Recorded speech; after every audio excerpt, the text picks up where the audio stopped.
Cobra Kai Season 6, Part 1.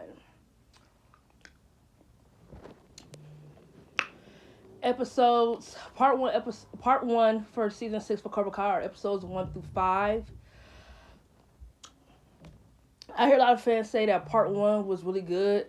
Me, honestly, when me and my sister was watching it, I felt bored. Like, it was just filled with a lot of filler. Like, up until that last episode, up until Season 5,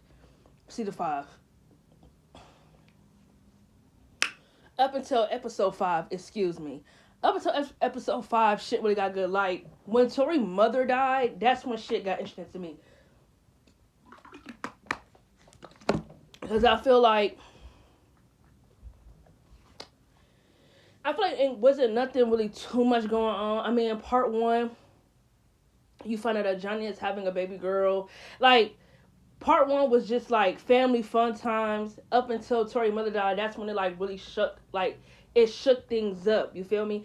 I felt so bad for Tori because her mother was, like, literally all she had left. And I didn't like how in episode 5 that Daniel or everybody else was trying to tell her how she should grieve. And she feel like she needs to fight her anger out, then she got to do what she got to do. There is no wrong or right way to grieving. At the day, you're the one that's in pain. You're the one who had a loss. We have no idea what you're going through.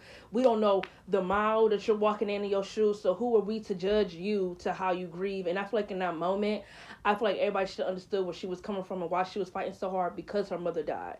She was grieving. But I don't think anybody had a right to judge her for grieving. So that's why I really loved it when Johnny stood the fuck up and felt like, no, like, if she feel like she needs to keep going, let her keep going. If this is how she's going to grieve, who the fuck are we to tell her it's not the right way? You feel me? As far as the fighters that they pick, I don't know how the fuck Dimitri or Devin made the team when literally they get their asses whooped. Like, I just started watching, like, half of Part 2. And they get their asses whooped, yeah, you know what, I'm not even going to talk about Part 2, because that's like a whole different video, you feel me? That's a whole different review. But I'm just going to say that I have no idea why Mark Barnes picked Devin or Dimitri to be on the team, you feel me? Like, you mean to tell me they chose Dimitri over Hawk, and you mean to tell me the only reason why Hawk made the team is because Tori dropped out and she went to the other team? So you mean to tell me how she not dropped out, he wouldn't have not have made the team? I do not like the way they handle Hawk's character. Like, since season 5, he's been like a background character. Like, it was already ridiculous enough that he lost to Kenny. Are you kidding me? Kenny only been in Cobra Kai for a short period of time. How the fuck did he lose to someone who's been in Cobra Kai since the beginning? Like, come on now, make it make sense. Hawk is way more experienced. I just feel like since season 5, they just used him as whatever his girlfriend name is, used him as a boyfriend, and he's just Dimitri's best friend. Like, what the fuck they got going on behind the scenes? Like, I feel like season 3 and 4 was where, like, Hawk was, like, giving main character energy. Now it's just like, oh, we just gonna use him as a background character. Like, the fuck? That ain't cool. And then, I was not against Robbie being team captain. I think the reason why they chose him is for storyline purposes is because, you feel me, like, season 1, he won second place championship, and in season 4, he won second place championship. So that fire, that drive for him to be number 1 definitely made sense. I understand where Miguel was coming from. You know, he wants to get into college, but I did not like the way he was coming at Robbie for being team captain. Like, I thought it was corny as fuck to me, because it's like, at the end of the day, them niggas are brothers, and I feel like instead of being passive and aggressive about it, he could have been like, hey, Robbie, like, dude, you beat me fair and square. Why the fuck is you going out there not giving it your all? I get it. Tori made her choice, went on the side she went on, but get that bitch out of your head, because she ain't thinking about you, and she wasn't thinking about you when she made her choice. You feel me? So I really feel like up until episode 5, shit really got interesting. Because, like I said, it was just friendly funniness.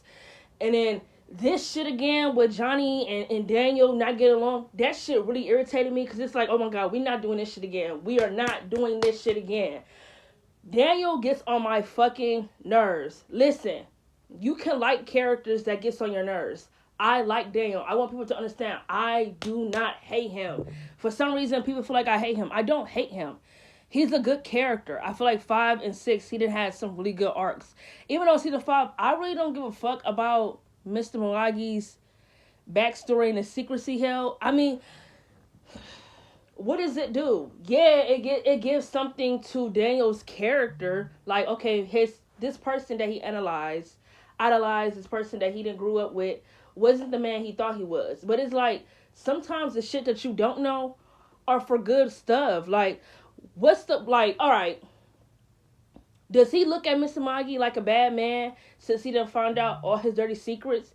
So it's like, no, he still looks up to him. He's still doing Miyagi-Do. He got all the kids doing Miyagi-Do. So it's like, what was the point of introducing his dark secrets? I just don't get it. Because it's like, there's nothing Daniel could do about the past. Mr. Miyagi is not here for him to ask him questions and ask him, why did he keep this for him? Because it's none of your damn business. That's the motherfucking past. Why are we talking about the past? You need to be focused on the present. Another thing, I do not like how they have Chosen being a background character. What the fuck's that all about? I fuck with Chosen. Chosen is funny as fuck, and he is one of their best fighters on the show. I don't know why they just using him as a comedy relief character. You know, people gonna say that's what he was. Chosen was funny the moment he got on the show. But he also was kicking ass when he got on the show. Like, season 5, he was whooping ass. Season 5 and season 6, they just got him there as like Daniel's bodyguard or as comedy relief or as the kid's babysitter. Like, what the fuck? When he gonna get his own storylines? Like, what the fuck is going on here? Like, but yeah, I don't hate Daniel. Like I said, you gotta have favorite characters that get on your nerves. To me, honestly, it pisses me off when everybody try to make it like, oh, it's Johnny. Listen, Johnny joined Miyagi-Do. Johnny is letting his students learn Miyagi-Do. It is Daniel who feel like his way is the only way. And like I told y'all, Ralph, the actor, he's a Scorpion in real life. They are controlling as fuck. They want to have control over everything. So that's their big problem. You have someone who doesn't want to adjust.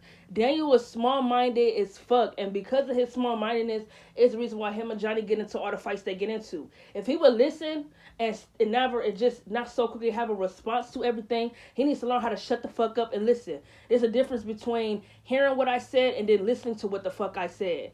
I think sometimes he been hearing Johnny, but he didn't listen to nothing he said. Like, because of his small-mindedness and he think the kids should only be learning this way of karate is the reason why him and Johnny get into most of the fights they get into. Like, I get it. You think fighting with aggression is wrong. You think fighting with anger is wrong. But like, at the end of the day, we're teaching these kids discipline. We're giving them structure. At the end of the day, regardless of how the fuck you feel, we're not walking in these kids' shoes. So why the fuck are we judging how they should fight? The fuck, there is no wrong or right way to fighting, nigga. And as long as these kids get on the mat and got good sportsmanship and know what the fuck they fighting for, there ain't nothing for us to be bitching and complaining about. They're fighting to win. And at the end of the day, if they lose, they should still know they put up a good fucking fight. They have nothing to be disappointed about if they win, lose, or draw. Period. That's just how I feel. And I feel like sometimes that's what Johnny be saying, but Daniel don't listen. Like, the whole episode, he was blowing me because he just wanted to have control. Like, dude. Like, Daniel a hater. Like, I hate to say it. Daniel be hating on Johnny. Like, he be hating on him bad as fuck. Like, Daniel just annoying. Like, he annoying. I'm sorry. He just is. I don't hate him. He just annoying. Like, sometimes he could be cool and then sometimes he could be a real prick. It's like, bro, you need to chill. Like, you need to relax, nigga. You need to cool it. Like, someone to be telling that nigga to take a goddamn chill pill. Because that nigga be tripping. Like, on everything. That nigga be tripping. Like, what the fuck, nigga? Like, you need to cool it. The fuck? I do not give a fuck about John Kreese. I don't know why Cobra Kai wants to keep using this old-ass man as their villain.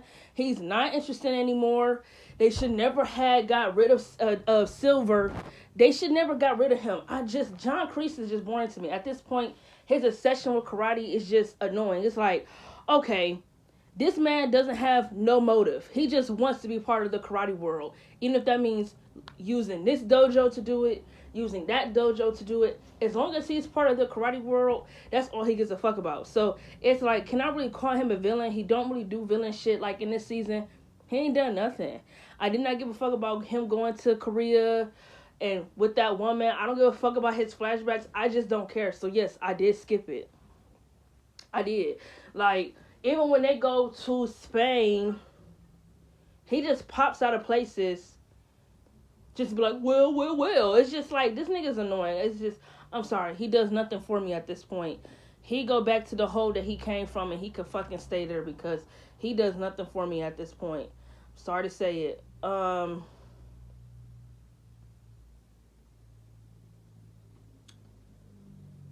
Yeah. That's really all my thoughts and concerns for part 1. I thought part 1 was really boring up until episode 5. I know a lot of people say part 1 was good. I mean, I guess, but I feel like part 2 so far, what I've watched, it's good so far. I like how they're not really fast to tell this story and shit like that. You feel me? All my thoughts and concerns about part 2 will be up.